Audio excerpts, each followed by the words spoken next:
from Detroit, Michigan, USA.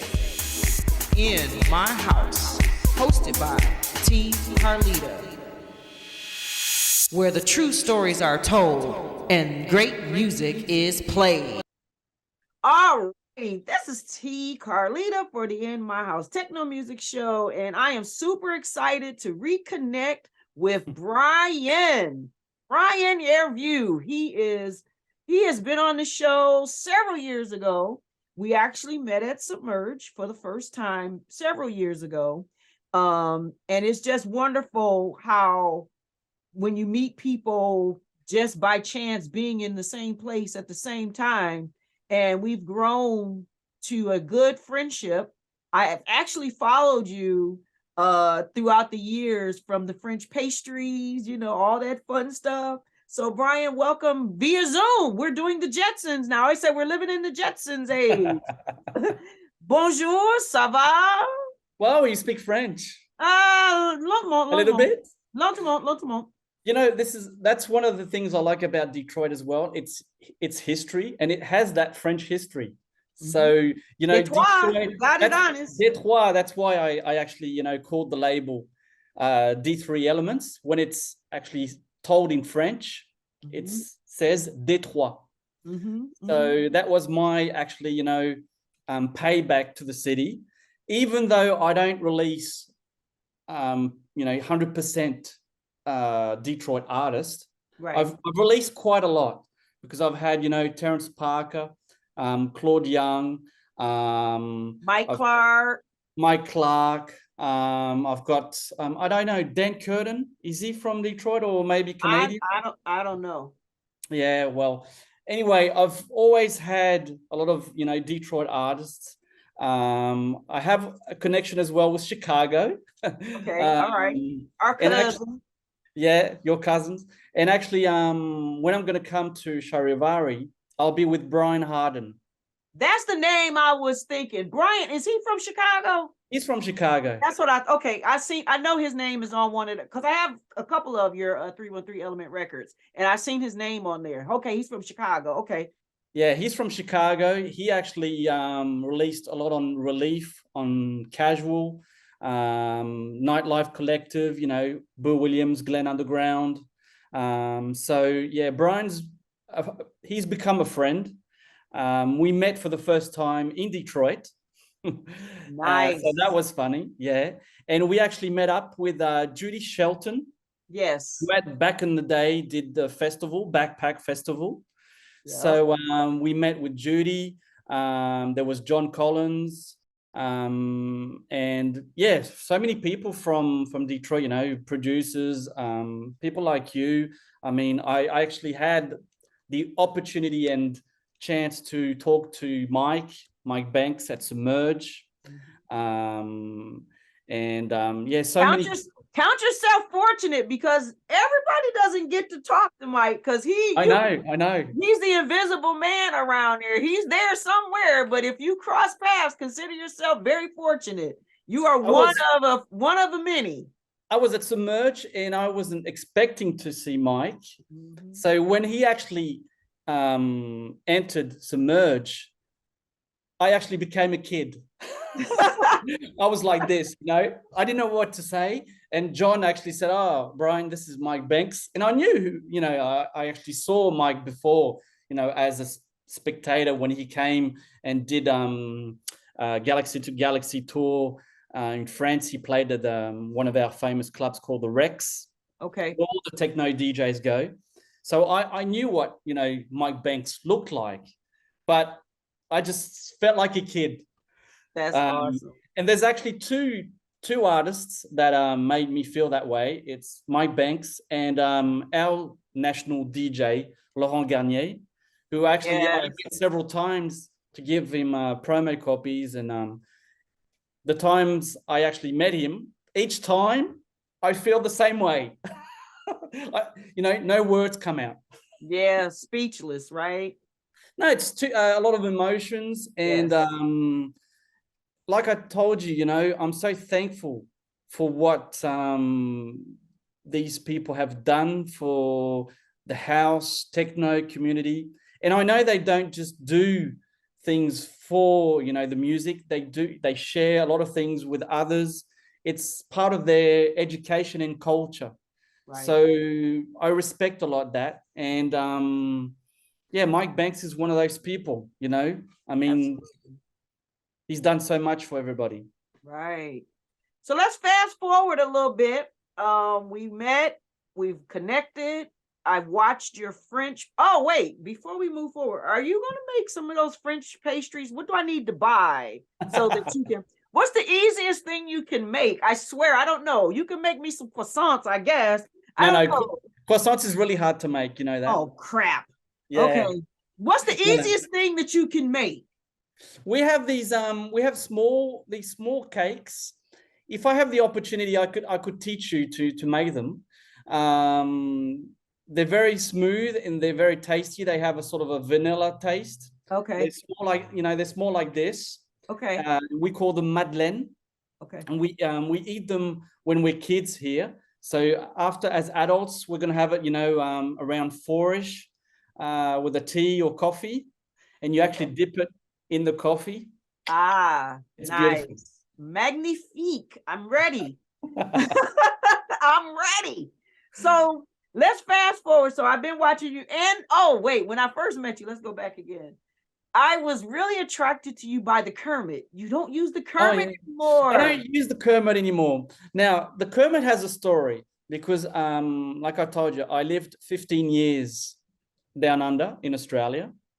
And when I arrived with my parents, I didn't speak a word of English. And at school, the kids weren't, you know, they were quite tough with me. So today it's like I actually laugh about it, but back then I wasn't laughing. They used to call me frogs. They used to call me the frog because we used to have a tradition in France to actually eat frog legs, which we don't, you know.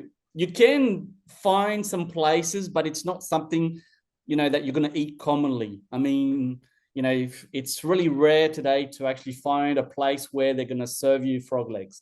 But back in the day, I think it was quite famous. They would actually, you know, I think they do it in Asia as well. The frog legs, you know, with butter and garlic and parsley. And it has that sort of chicken taste, strange enough. We used to have some places here sold frog legs too, but they would fry them. I didn't. You have to taste them. We actually, you know, we eat snails. I'm okay. So yeah, the Kermit actually comes from that. When I was a kid, so today I actually laugh about it. I don't mind. But yeah, it's been years I haven't used actually Kermit the Frog. I used to love using Kermit the Frog. That was super cool. And at the time, having a coffee. Yes, at the time, everybody on Facebook would use Kermit, you know, Kermit sipping his tea, you know. So that was pretty cool.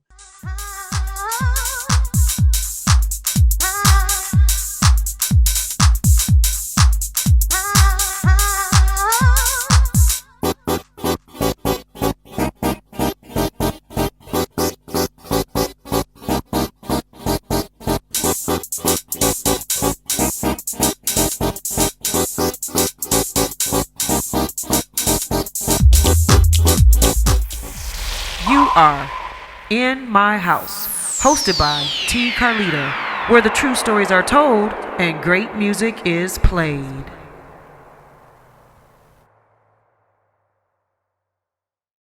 I'm Wayne County Treasurer Eric Sabri. There are payment plans available to help save your property.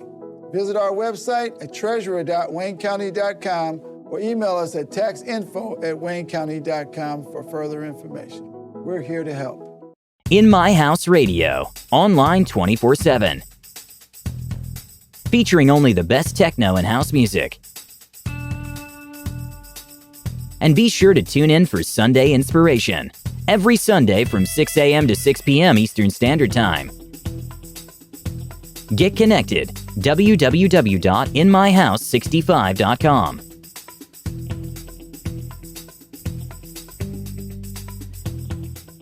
But you recently you and I have been in contact on several things, and I mean, you know why I created this show in memory of the late Derek Jamerson, which I always have to say senior now. who was a genius ahead of his time. And everybody says ahead of his time, but he was a genius at the time that God intended for him to be here on this earth. So it takes a lot to come to terms with that. He also is one who died in his addiction. He was drugs. He got caught up in the crack epidemic that a lot of people did. But then I've also learned through my own sobriety. I'm going into 3 years now, and understanding and learning addiction and recovery and sobriety. You know, they say in the program that some have to die in order for us to live. And that was hard. But had I not met him, had I not been with him, had I not experienced that, this show would not exist. So it was within his death, the birth of the grandchildren that he will never see physically. And they are very intuitive and inquisitive about music. So what better thing, if Derek was here, I know for a fact he would be sharing music with his grandchildren. So, and he would still be sharing music with the world. And that's the one thing, music outlives all of the greats, right? I mean, Prince, Michael Jackson, Jimi Hendrix, you name them, the music, Tom Petty, you just name them. And if you say that person's name that's musically related, you'll think of a song, you'll think of a verse, you'll think of a lyric, you'll think of a bass line or something that will remind you, or the glory days, right? So you have acquired, and we've talked about this, and that's why we brought you back today to just share with us what it is. I won't talk about it. I want you to talk about it because I don't want to get it wrong. So what are some of the things that you have done recently to help revise and raise the dead, right? So what have you done? Well, with a friend who also has several labels, we decided to set up a new label called Endangered Musique.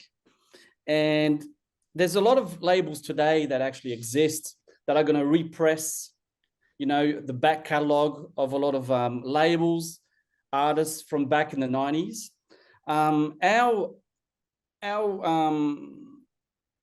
Let's say that what we wanted to do is actually repress back catalog, but from music that we actually played ourselves. Because I actually bought my turntables when I was 16, and I'm turning 50 this year. So it's, you know, a couple of years ago.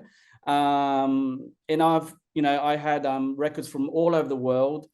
I used to go to record shops myself. I used to go overseas, you know, to London, because Paris, London, you know, I used to actually take the boat, the ferry, because it was cheaper. And I would buy, you know, my records myself and, you know, digging. Now today it's more easier because we have internet.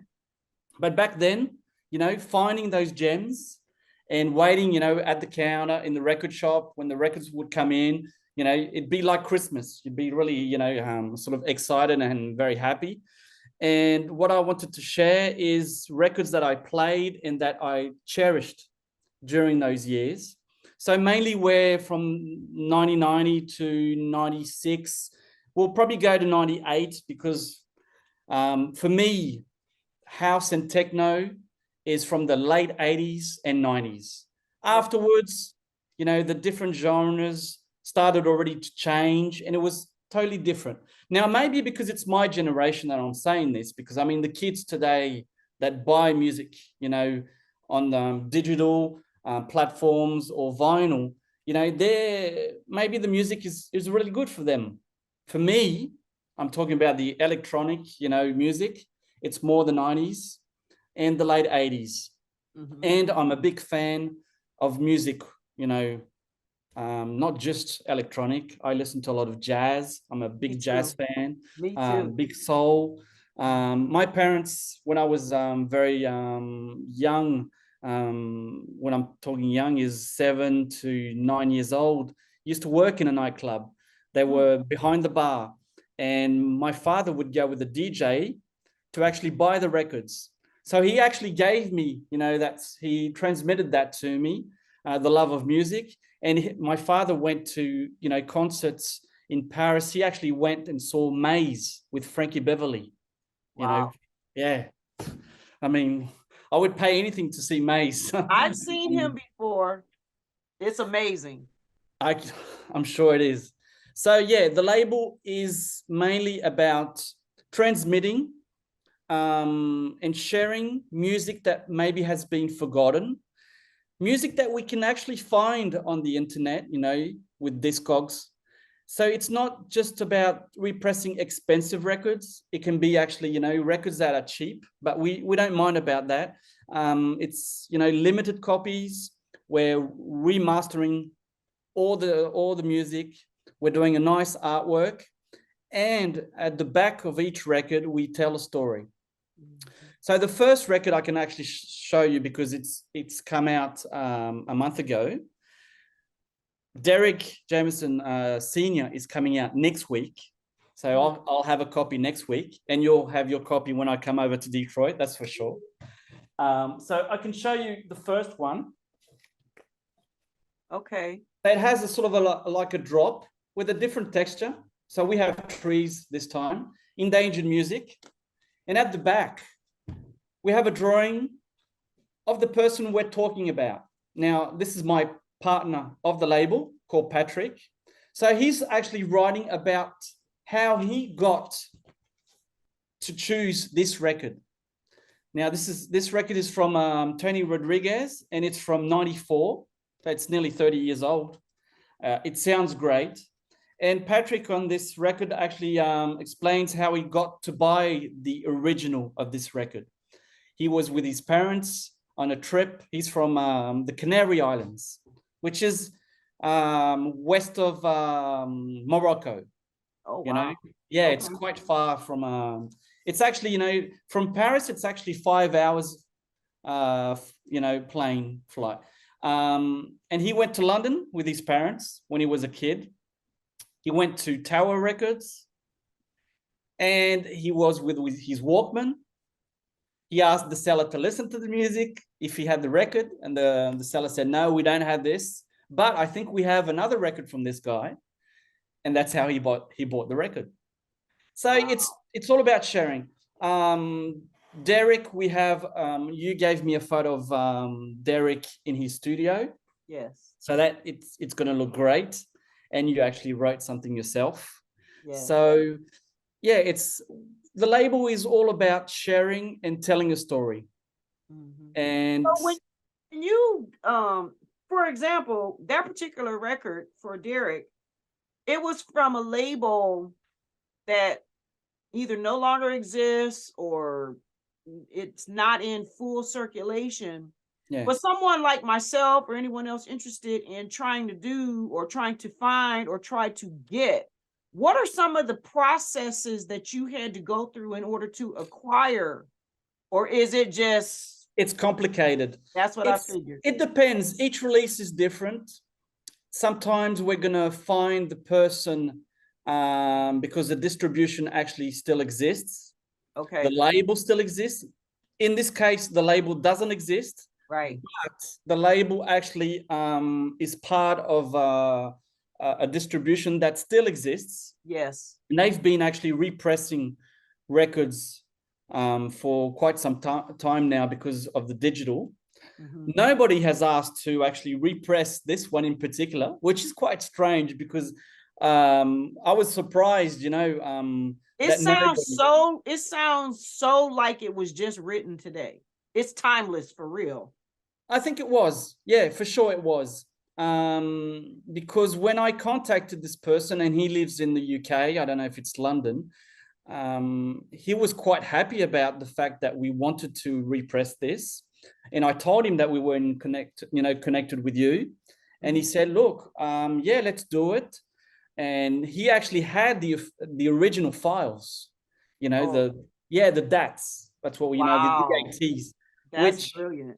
Yeah, for the moment, we're quite lucky because all the releases that we've planned until the end of the year, we have only DATs, which is really quality because, we have sound engineers that are going to rework the sound because the sound has changed with time.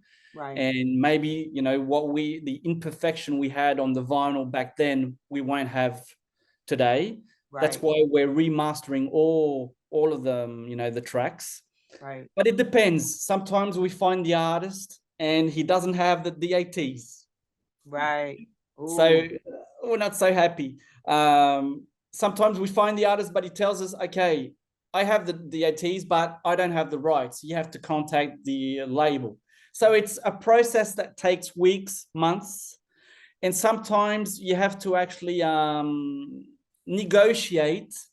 I'm not talking about money. I'm talking about the project and why we're doing it. Because some artists don't actually want to repress their music. It's like, okay, look, it's from 30 years ago. I just want it to stay put like that. I don't want to repress it. Right. Which I totally, understand. I've had several artists, even from Detroit, who I've talked to, that I would like to repress from them. They don't want to. Okay, it's their music. Mm-hmm. Mm-hmm. I know that, for years, a lot of people wouldn't have asked. They would have actually done just a white label and 200 copies and get the money themselves. Right. No, I think it's a real a testament to who you are, as a human being, as your ethics. And you're over in Europe, you're not even in the States, and I can only imagine how many records have been pressed overseas that the American artists don't even have a clue and find out about it later. So for you to have that type of an ethic is great. I'm glad that you included me in some of the conversations about it, which is great. Mm-hmm. And I really want the record to do well. And if nothing more, it does what it's supposed to do. It keeps the legacy alive. And that's a record that was never, I don't think it was ever released here in the States. Or no. if it did come over here, it was rare. If it did, if at all, really right. Yeah. So when I found out about some of the records that he made over there, I had no clue. And I was with him. We were together during that time period. We were there. We were together from 88 to 94. So in his prime of his music production, I was right there. So I had no idea. And I have to give a mad shout out to a young man who has become my show historian, Stevie Anderson in the UK. He's the one that really made me aware of all of these records that Derek made over there, the Basement 282s and the Global Logic with him and Phil, and rest in peace Phil too, and Deepak. It was so many different things. And what was so cool about that era is how they had all these aliases. Like Detroit is crazy. It's DJ Derek spelled different, Deepak, Global Logic. We have all these aliases, and it's like, wow. But the one thing that holds true, for a fact, when you hear or of a certain artist, when you hear it, you know who they are. Yeah. You just about can pinpoint whose chord progressions they are, especially Derek. You've heard some people who have copied it, but a chord progression from Derek when you hear it. You know a bass line from anybody in Motown. A bass line, Jamerson bass line, whenever you hear it. That's true. And you played a lot of records in your time, but who made what just about, or got a good idea, right? It's strange because I don't have a good memory for things. Oh, really? No, but you could talk about, with my wife. Okay. The memory I have 200% for records. It will never leave me. Even until now, I don't buy, records like I used to. I don't DJ anymore because I don't have the time. And right. I'm actually, this is not my career today, so you know, I have other things aside. So, but if you tell me, yeah, you know, tell me who was on Happy Records in Detroit, I can name you most of the guys on the records. You know, I can actually tell you all the records that came out from, you know, Submerge. I mean, Simply Soul, you know, I mean, there's so many, but there's, like you said, each have a particular sound. And you know, from the first, you know, musical notes, who that is behind. Name that tune in 1 second. But they were all like that in the 90s. And it's strange because I used to play a lot of records from the New York as well, you know, from DJ Pierre. Yes. And DJ Pierre had so many Elias's that at one point, you know, even with friends, we would say, no, that's DJ Pierre. It's not, that has to be him. It's exactly the same sound. And I think maybe they wanted to, you know, do things differently and not just put their own name. Right. And maybe, you know, they thought, okay, look, we're releasing 2 records at the same time. Okay, it's better that we use another, you know, another name. So they think, okay, who's that? Oh, he's new. Yeah, I'm going to buy that one. And it was exactly the same producer.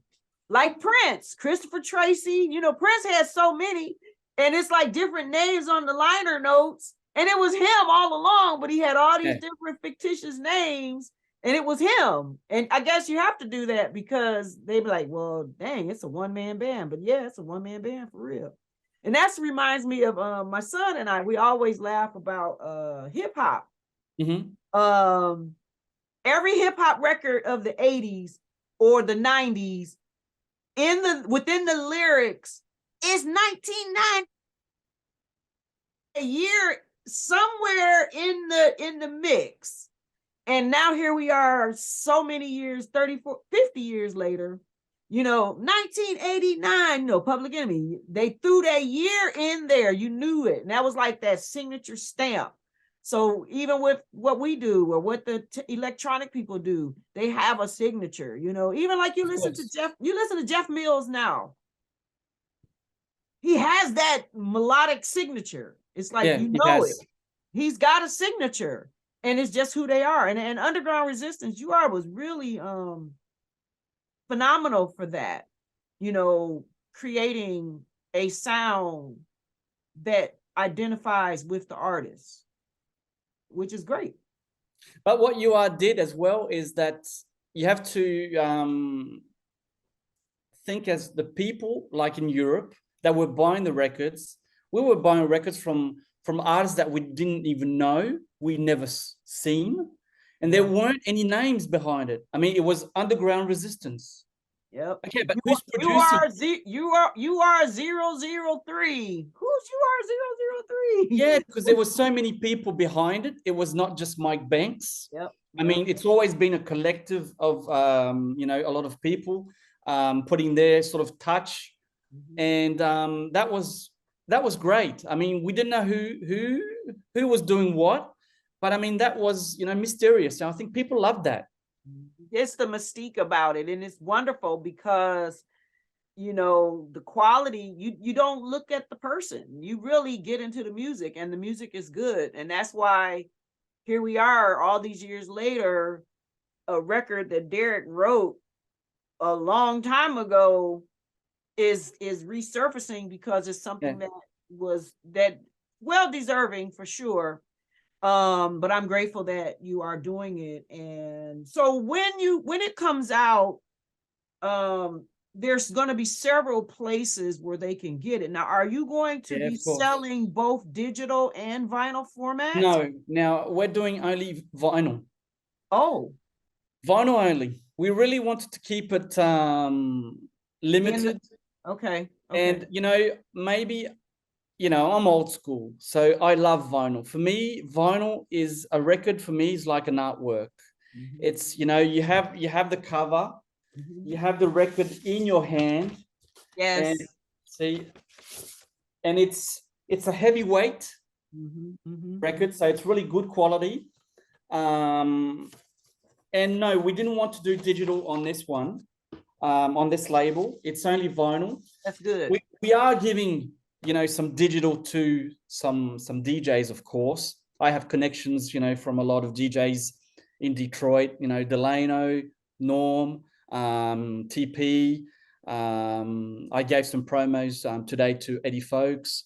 I mean, I give, you know, out music to people I appreciate and I trust, because I know they're going to play, and they're, you know, they have their themselves, you know, produce. So they know it's hardworking, it's their wage. So by doing this, I'm actually helping them to continue, you know, like you said, the legacy of playing this kind of music. And it's distributed by Juno, who's one of the biggest distributors in the UK. So my label today with the first one is available in Germany, France, Spain, Italy, UK, in the States. It's in New York. I've seen it in another, I think in Los Angeles. It's in Japan, Australia. It's going all over the world. So the endangered music label, that is really for the vinyl connoisseur. Yeah. Okay, good. It's actually for the collector. I mean, Yeah. like I said, we've each cover will have a different artwork. Nice. So at one point you're gonna have, you know, it's like you were having, you know, different stamps or different, I don't know, something that you collect, but I mean, you're collecting an object, but also the music. That's awesome.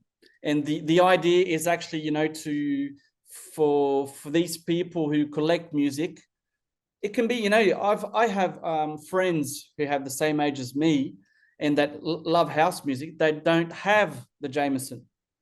Right. They're going to buy it.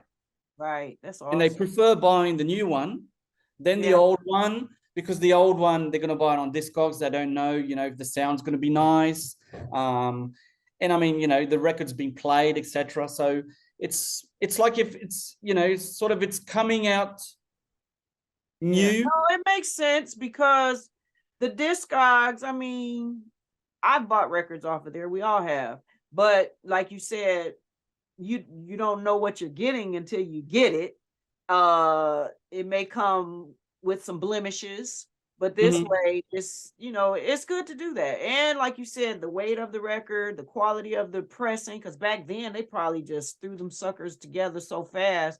The quality of press work, you know, Ron Murphy's the only one who really, to me, had pure quality on the record. And Germany had some really good thick. You get some German records, you know, they're got some, like, they're artillery, man. They're like weapons. I think in the US, the cities, I'm talking about the house or techno, that were pressing really good quality records were Detroit, for sure. Yep. Yes. Because I mean, the back catalog from Detroit is always good. Yep. And New York. Chicago, if you check out, you know, the old tracks, Dance Mania. Yeah. I mean, those records are great. The music's awesome. Yep. But the records sound really bad. And even today, you know, you can't do anything. Right. But Detroit, I went to Archer, and I know that it's, you know, it's like a family business. I mean, you had mastering cutters there, you know.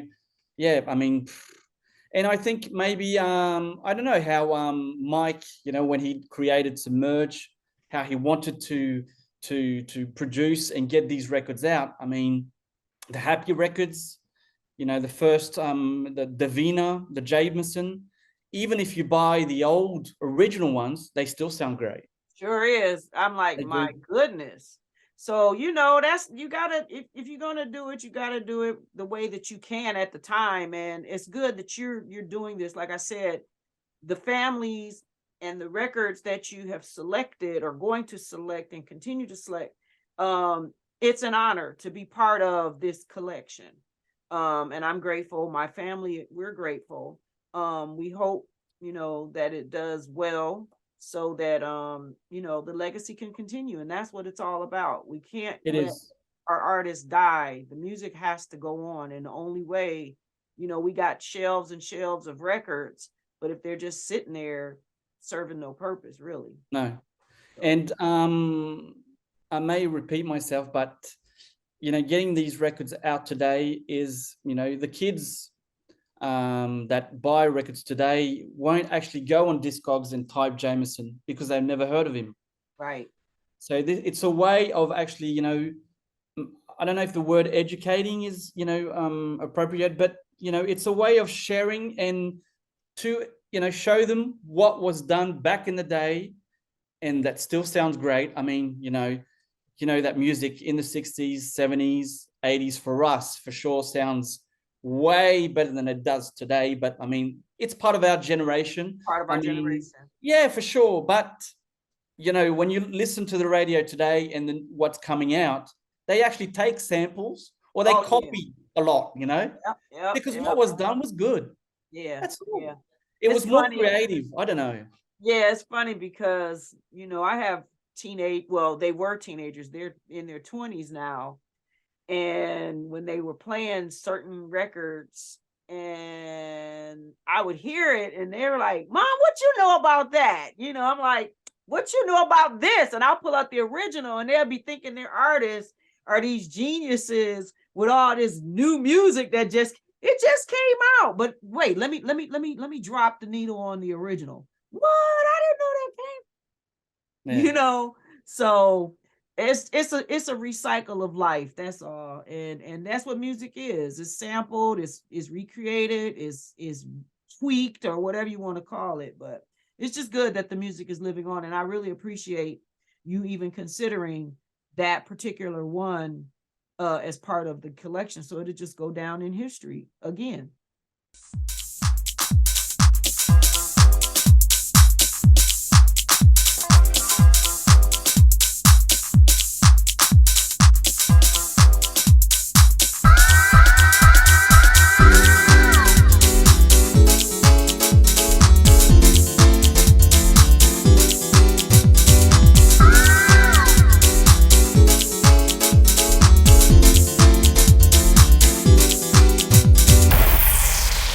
Are In My House, hosted by T. Carlita, where the true stories are told and great music is played.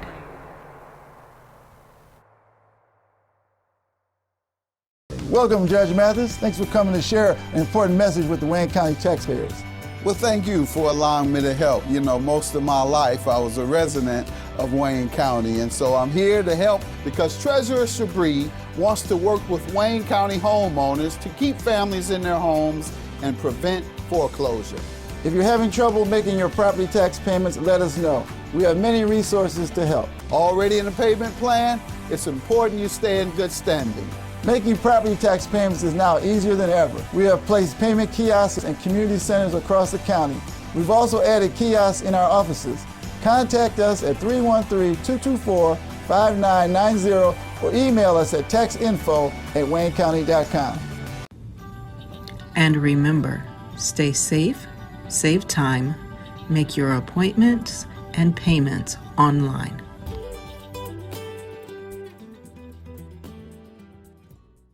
In My House Radio, online 24/7. Featuring only the best techno and house music. And be sure to tune in for Sunday Inspiration, every Sunday from 6 a.m. to 6 p.m. Eastern Standard Time. Get connected, www.inmyhouse65.com.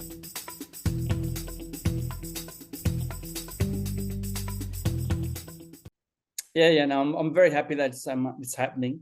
And I'll be bringing some copies for Detroit for sure. I'll probably need a bit of help from you because I'd like to actually, see the record available in some of the record shops in Detroit, so they don't have to actually, buy the shipping and whatever, customs, whatever.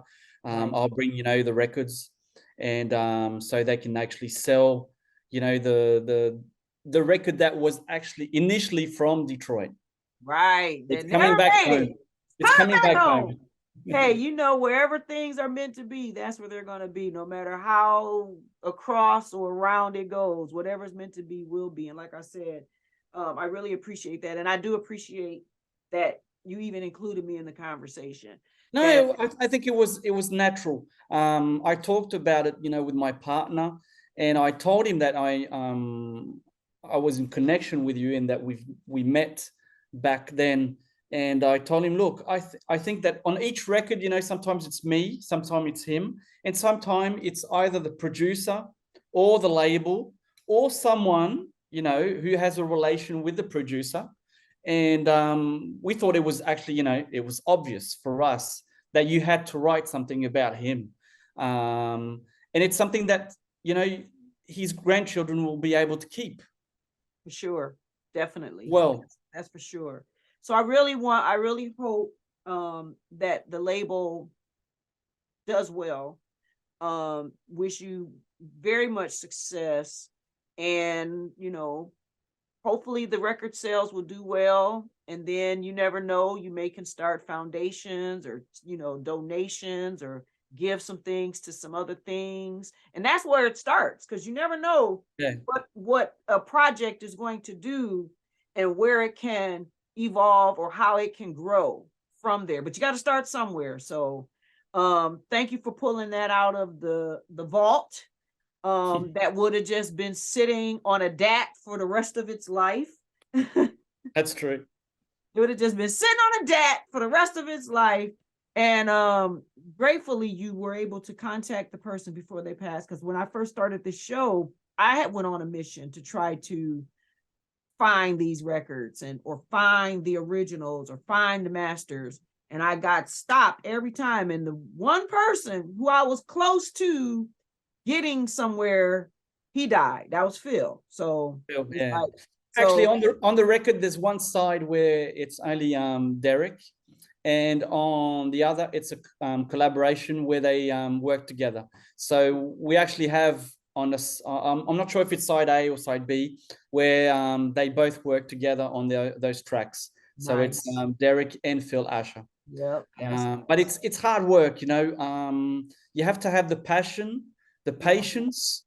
Yeah. And I know that I've always been lucky, you know, with my connections with people. And with this one, I don't know, it was quite, I'm not going to say it was easy, but when I actually got a reply from that person that told me, yeah, I have the DATs, I have the rights, I actually called my partner, you know, 5 minutes after. I said, wow, I think we got the record. And we were really happy, because each time we actually sign something like this, it's not just signing a new project from a producer who's making music today.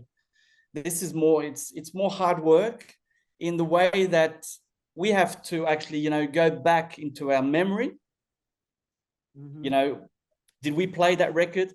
Yeah, I remember playing this. Yeah, that record was great. And then we have to find the label or the distributor, the producer, and et cetera. Trust me, and all that takes time.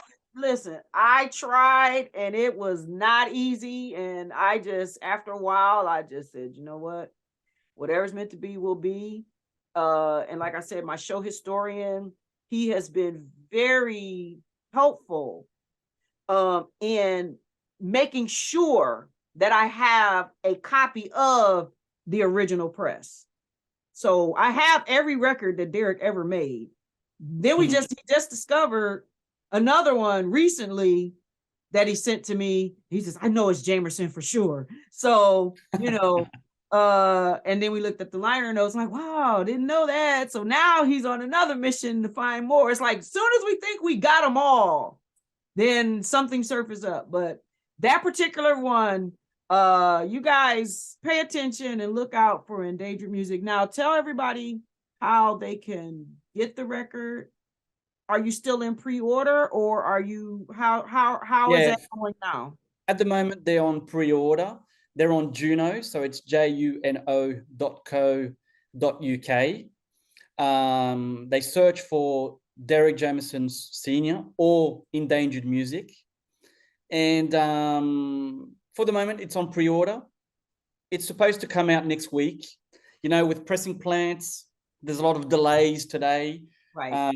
So it's been delayed, but I was confirmed this morning that it was coming out next week. Okay. So yeah, on Juno, it will be available. Then afterwards, they'll probably see the record, you know, coming out on other they have, because they're distributing, they have a sort of an exclusive, for maybe a couple of weeks, and Okay. then they actually send it out to all the other record shops in the United States. I'm sure it will be available at Love for Wax, Okay. who's Tony Rodriguez, the first Endangered Music. He has a online record shop in New York. All right. So he'll have it for sure because he's buying all my D3 and Endangered Music. Okay. And if I can just add, the D3, is continuing. Good, So yes. this year I did an album from Bryan Hervieu from Chicago. We had an EP from Alton Miller with a remix from Kevin Reynolds, both from Detroit. Yes, definitely. We have another EP coming out in August from a European artist, not so known, and a French artist who's actually getting a name at the moment in France and in Japan. And at the end of the year, there's going to be 3 different EPs because it's the 10 years of D3 this year. Wow. And we've got some artists from the UK, from Los Angeles, Atlanta, Detroit. I've got Jason Hogan's from Detroit, Mefta from Detroit. So, and some Chicago artists as well. So that's going to be a limited copy as well. I'll get some copies for you because that's going to be D3, a nice... D3, I'll be 10 years next year. So you're 10 years this year? I started right after you. Wow, 10 years. Isn't it amazing? How Really? Like 10, yep. I'll be 10 years in January. Okay. Yep, Wow. 10 years in So January. what are you going to do for the 10 years? Do you I have don't- something in plan? Or No. you have to do something. I was thinking, but boy, I don't know. I'll think of something by then. I better start thinking. Yeah, you'll have to do Jan- something. January will be here before you know it. I don't Next know. year, you know what we can do? What? But we'll have to work on it. Okay. We can do Now an you're EP being on these- recorded and everybody's going to hear this, right? I know. No. Look, I promise. Okay, go There's no ahead. problem. Say it again. Next year we do a D3 release. You can present. We can put, in my house, Detroit presents, and we can put maybe a sort of 4 artists, different artists, but all from Detroit. That you and I can choose. Okay. It doesn't have to be just, it can be maybe some house, some techno, some hip hop. I'm actually, I'm very open music wise. Me too. We can put some electro, we can put whatever you want. Everything that maybe a techno, a house, electro, and something else that's really from Detroit. Oh, that sounds good. Okay. We can work on that. We'll work on that. I'm telling. We'll work on that. Order. And then it could be a fundraiser. Proceeds will go back to the show. And then that way we can keep it going. All proceeds go to the show. That's awesome. Well, I gotta think now. Like, ooh, now you got to get to work. nah, it's gonna work out. We can trust talk. you. We can talk about it when I come to Charivari. That'd be nice. And I'm so glad you're coming to Charivari. You're gonna have so much fun. It's a wonderful. It's a really nice festival. So when I met you, you came during Movement Festival. This year you're coming for Charivari. Yep. Now next year you got to come for Techtroit. You got. Yeah, I've never done Techtroit. You got to come for Techtroit. And then they got JIT Festival, but you really got to come for Techtroit. That's usually in June, right after, like 2 weeks after. Movement. Yeah. So now next year, plan for Techtroit. You gotta hit a Techtroit. Got to get them all. It's strangely enough, as a DJ, I was techno DJ. Mm-hmm.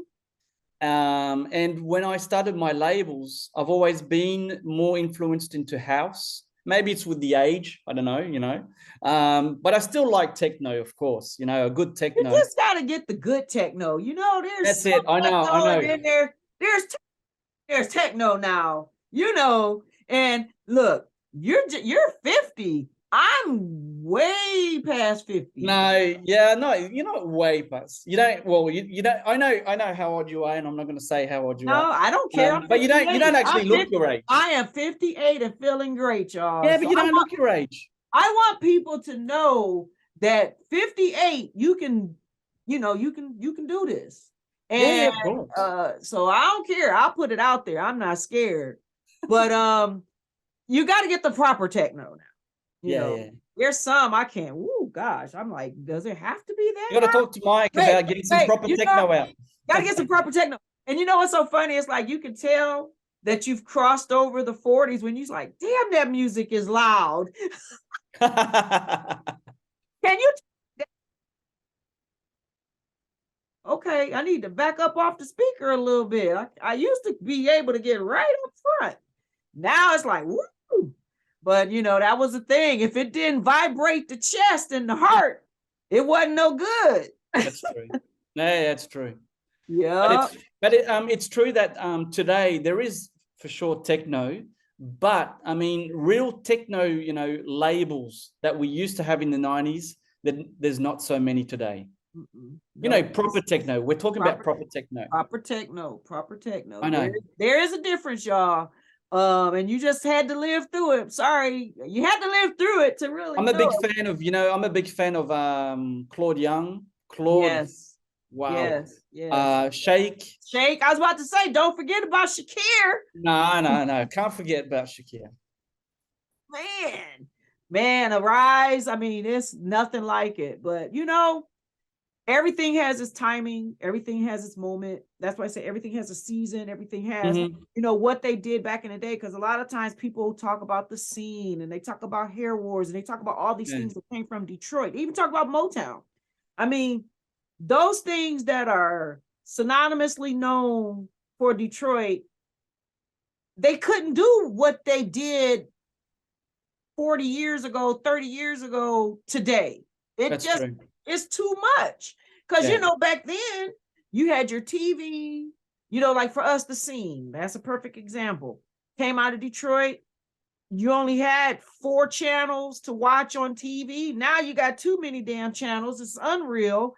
You got an app for this, an app for that, an app for this, an app for that. It's like, oh my God, where do I go? So it was a time for that. Even with the techno, you know, it was something that was necessary for that time. And to try to do it all, that's why like Jeff Mills, Mike Banks, all those guys, they are going forward. Yeah, the history is what it was, but you know, you can't recreate that. No, you can't. Now it will be different. Yeah. But maybe they can influence for sure, because Definitely. I mean, yeah. But what we had was, you know, I am so blessed to have lived those years, the 80s, the 90s, because I mean, well, I was too small for the 70s, but I mean, I still have, you know, some music. Well, you know, we now can sound like our parents. You don't know what it's like for living through the 60s, man. The music of the 60s, the music of the 70s. You know, it was their youth. And the 90s era, 80s and 90s era, that was our youth. From 88 to 95, that was us. From 88, 80, 88, 82, 83 to 95. 98 maybe. That was it. And that was it. That's it. I'm glad we lived through some of it together. Yeah, but we're still here, you know. That's part of our, you know, it's part of our game today is to you know, do this transmission, you know, of our know-how and of our, you know, what we know. So Endangered Music for me is my sort of gift to everybody. It's not about making money, because we're not going to make any money, you know, out of this. And you doing vinyl? Shoot, by the time you press that vinyl, you ain't making no money. Because vinyl press is like ridiculous now. But you know what? It's a collector's item, and some things you just got to do because, you know, the spirit within you said do it. You're being obedient, you're doing it, and what comes out of it, great. If nothing more, like you said, the generations that are coming behind us will now know who these artists are. You know, even if they just recognize the name. You know, digital today, everybody's using digital, but who says that in 10 years it's not going to be different? It's not going to be another, you know, sort of support. Yeah, because Vinyl- we went from, what was that, 8 tracks to cassettes to thumb drives. I mean, Yeah. who knows what's next, right? those mini discs from Sony. Oh yeah, I remember those too. Woo. Yeah, but I Right. mean, and it's strange because a lot of labels today are doing a lot of, well, most of them are doing vinyl anyway. Yeah. Some are doing tapes, cassette tapes. Really? Yeah, they are. And they're not I don't- making any money out of it. They're just doing it because, yeah, they are. For I the can- nostalgia of it. That's it. Oh, I don't even Because have a a cassette cassette player. tape is, no, but a cassette tape, you know, we used to, everybody used to, I mean, DJs that used to do mixes would do their proper, you know, draw, their proper cover and Yeah. put, you know, DJ mix and with the date and, you know, the city, whatever. And we'd have a collection of our mixes. Yeah, I mean, I that's used true. to have that. I mean, know, everybody- no, and you got some DJs here that I know for a fact they use cassettes in their shows, like in their when they play it out. I mean, the day of the cassette, man, can you imagine? You had to know exactly where to hit it. It was fun. They would go from cassette to record, cue to cassette. Had a cassette on cue, you got to back it up because you went too far. And heaven forbid, when that cassette broke, oh my God. Yeah. You grab your pencil and you open it up and glue it back and swirl it back in the thing. Yeah, but it wasn't about, you know, the mixing or how the records would, you know, connect or be, you know, it was about the quality of the music. Making the selections proper. Because everybody tells me, Tina, you're a DJ. I'm like, no, I don't do what y'all do. They're like, but you know how to pick records. I said, oh, well, the selection do make The a selection, yeah, but that's the most important part. Because you can have a banging ass DJ and it's like, what the hell is he playing? Yeah, that's it. Get him off the stage. Who hired him or her? You know, no, it's all good. DJs, I'll tell you what they do. I'm telling you, I'm always amazed at the way that they do things. But you know what? It's all good. But I do have a question now. Endangered, where in the world? How did you come up with such a name? Endangered because it's something for me. The music that we're actually repressing is endangered. We compare it with the what's happening today with our planet, with species that are endangered, and we thought that okay, the music that we're choosing from that time is sort of endangered because it's, you know, some of the producers aren't here anymore. Right. Music that they used to do, the style, you know, the beats, the chords that were used back then aren't used anymore. So for us, it's more like it's okay, it's something it's endangered because it's still here, but maybe with time it won't be. So that's why we wanted to and music, because we spelled it, you know, the French way, musique, Yep. because it's you know, I'm French, so right. I mean, that's easy. I got that part. I can figure that part out. It was the endangered part that I was trying to understand. On the record, on the you actually have a paw. I saw that. Yeah. Leaving that stamp, leaving that print. Yeah, that's it. Yep, that's awesome. Well, that's good. I'm so happy. And you know, like I said, continued success. Can't wait to see you when you come here again. We'll go back to church. We'll hang out in Submerged Sanctuary. Yeah, I know Detroit has changed a lot. Yes, I know it has. Detroit has changed. Yeah. I'm sure it's changing good. I know the city for a lot of years suffered, you know, because of you know, employment. A lot of things closed. I just wish that they would do something about our transportation system. We still, out of all this growth, we cannot go from here to there. You know, like you guys, y'all can go all over from country to country without a problem. That's true. You know, we really need, but they say they didn't really do transportation so much because they want you to buy the cars. You know, we're a car state, so. Yeah, but I mean, aren't we supposed to back off from cars now with the Well, they're turning everything into electric. Like Electric? I'm scared to death of that because I'm like, you know what? what if I'm driving from here to California in my electric car? What I got to, you know how now we've got to buy backup batteries. Look, got to buy some battery packs and keep them charged. I'm good. Just let me fill up my tank and keep moving. I mean, a pickup truck in an electric? Now, a sports car, I can see it, but a pickup truck? Wow, interesting. And heaven forbid if we have a power outage, man, then what? So I'm thinking about all those. It's like you can put some gas in your car and keep it moving, but you could do that. Even with what was it, the stick shifts? Yeah. Pop that clutch and move. But I don't know. We'll see where it goes. But the world is steadily evolving. I just wish they would do something and pay attention to the global warming and how the universe is shifting and how the glaciers are, the temperature. You don't ever know where you're at. Like, the problem is, you and I, the people that the governments are asking to do their part, we're doing it. Most of us are doing it. But the big, the lobbies, the industries, they're not doing it. That's the problem. Nope, I mean, we can't change it. It's the guys up there that can change it. Well, and they're not changing it because too much money involved. Yeah. We just work around with what we're done and what we got and be happy, make friends, stay connected, even in this virtual space. Because remember, when I met you, this was not even an option. That's true. I think Skype was. Yeah, we probably had Skype. Yeah. We had Skype. No, we had Skype because when I first started, I used Skype, but there was no way to record it.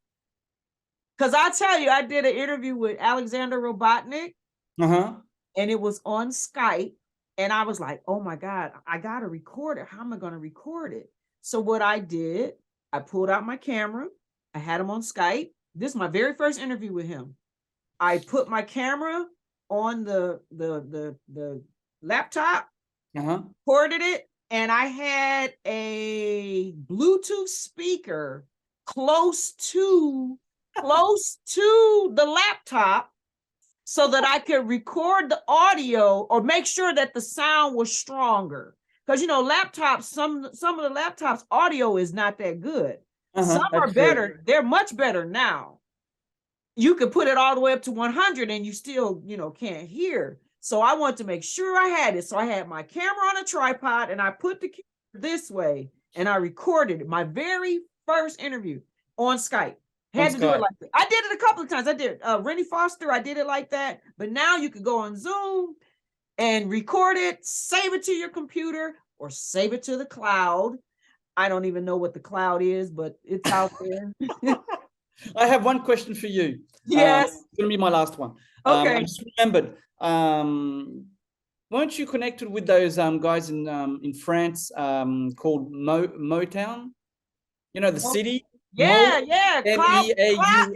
Motown. Are you still connected with these guys? Cloud Master Weed. Yes. Yeah. Sir. Are you still connected with them? Yeah.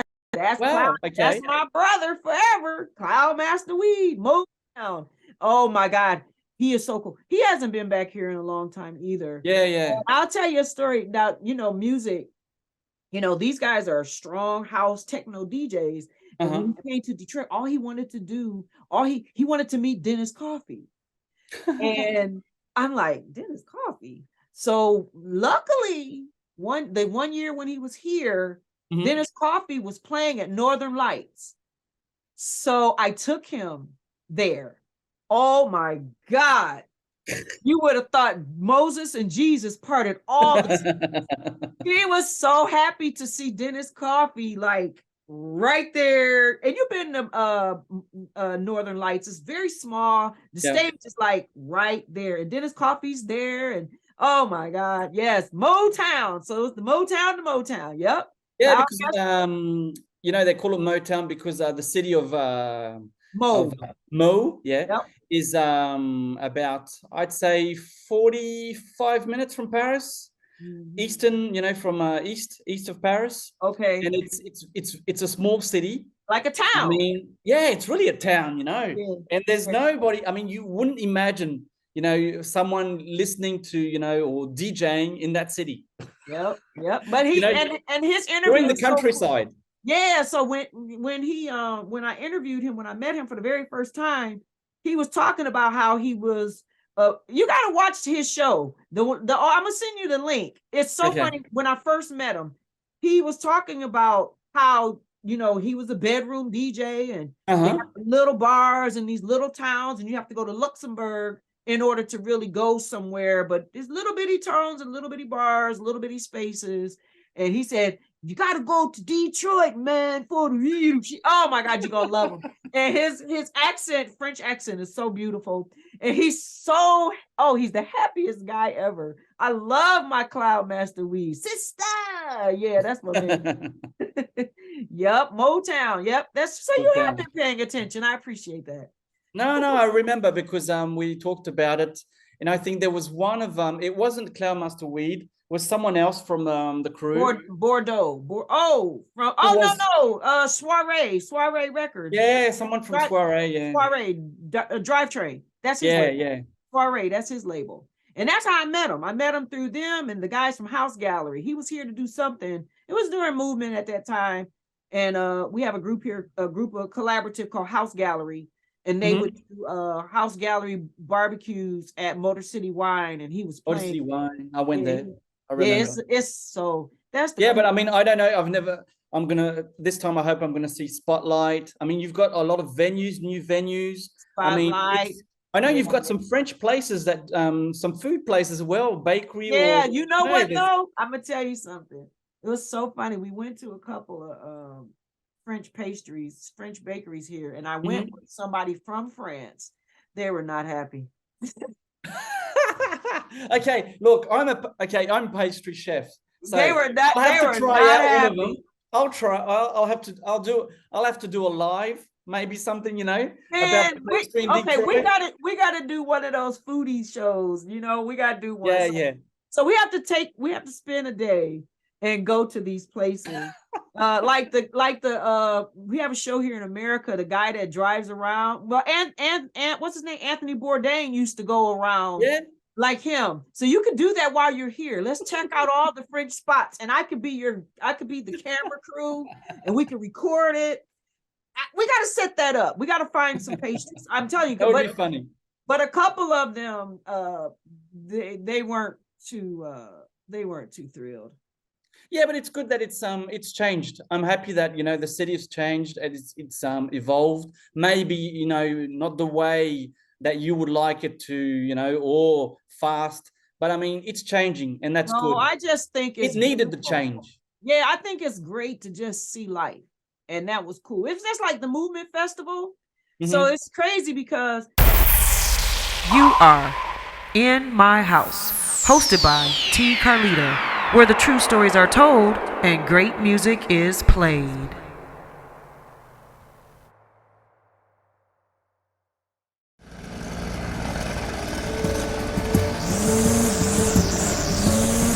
Thanks, Charles, for letting me use your gardening supplies. I'll make sure I put it back in the garage. Man, tending to that lawn is a lot of work. Tell you the truth, Jim, I'm more concerned about keeping this house. What's going on? Well, Sarah lost her job 2 months ago, right? Yeah. Since we lost that income, the bills have been piling up, and we're so far behind. I don't want to lose the house because of back taxes. I don't know what to do. I understand. The same thing happened to my sister and her husband when he lost his job.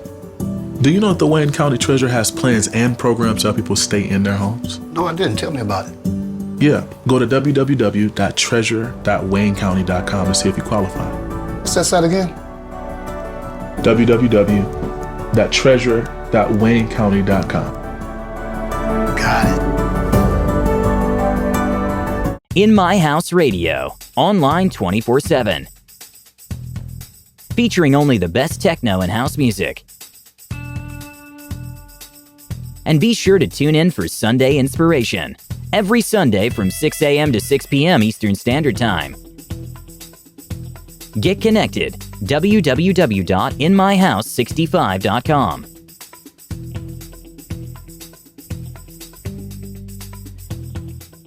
The Movement Festival was downtown where it always is, Her Plaza, but the following week was Grand Prix. Yep. So you got all this Grand Prix stuff in the midst of, you should have seen the people who normally come to Detroit. They were confused. They didn't, because a lot of the streets were closed off because they were repaving roads, a lot of detours, and people who have been religiously coming to the festival, they were really relying on the Ubers and the Lyfts to get them around, because normally, you can hop on or hop off a bus. It was, so navigation was a little different for a lot of people, but growth is great. It's good. No, it's good. Yeah, it's all good. I'm happy to see it. I'm a navigate wherever. I live here. I ain't going nowhere. Y'all can build whatever you want around me. I'm be like Bugs Bunny. They can build everything. I'm gonna be right here. Y'all build everything around me. When I pop out my little space, I'll come hang out with y'all. But I'm staying right here. I ain't going nowhere. Y'all build whatever you want around me. I'm gonna make my place look as good as yours. So that's cool. Well, Bryan, it was so cool hanging out with you today. It was nice. Catching up. It's like old friends. It's been a long time since we talked. No, it was nice to catch up, talk about the label, about the release. Thank you for participating, being part of the project, and thank you for the chance that you gave me, to talk about it. So I'm excited and wish you well, and we will plan my 10-year. That's it. No. We will. We're gonna plan our. No, you're the guy to get things done. Don't worry. When I say you're the guy, you're the guy to get it done. You got talk that. To my friends. When I decide something, I don't back off. No, I know, because that's why you got this Endangered Musique people doing what you're doing, because your resilience is real, and It may take some time. It may take some energy, but that's what makes us, move forward anyway. So definitely, we'll make it happen. Okay. Absolutely. All right. Well, you take care, and I will be seeing you in a couple of months.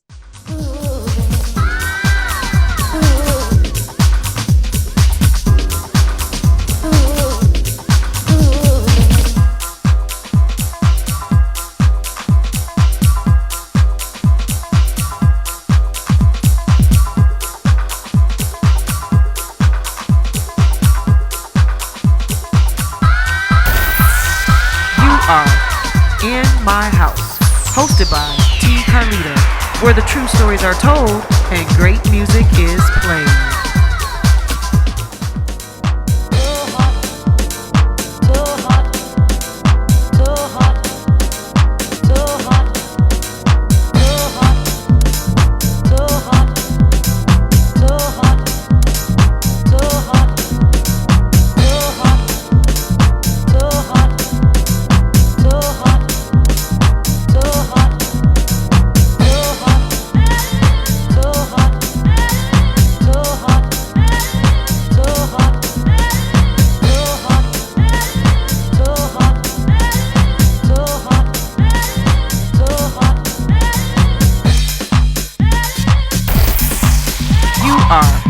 In My House, hosted by T. Carlita, where the true stories are told and great music is played.